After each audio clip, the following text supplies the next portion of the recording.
Saling serang antar dua kelompok warga terjadi di Jalan Kumala 2, Kelurahan Jongaya, Kecamatan Tamalate, Makassar pada Sabtu sore. Kedua kelompok warga saling serang menggunakan batu, petasan, dan busur panah. Kepolisian dari sektor Tamalate yang tiba di lokasi langsung membubarkan warga yang bertikai. Dalam kejadian ini, polisi mengamankan sejumlah barang bukti seperti puluhan busur panah serta ketapel. Tawuran dua kelompok warga dipicu adanya laporan dua anak yang dianiaya saat melintas di Jongaya dan melaporkannya kepada orang tuanya. Mengantisipasi aksi susulan, kepolisian sektor Tamalate melakukan penjagaan di lokasi kejadian.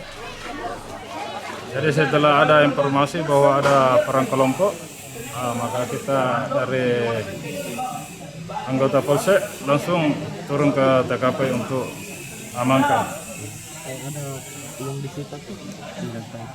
Jadi barang bukti yang diamankan sementara ini ada beberapa mata busur dan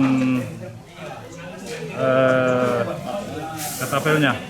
Untuk sementara kita cari tahu siapa yang sebenarnya ini provokatornya dan kita akan lakukan pengamanan di sekitar lokasi ini.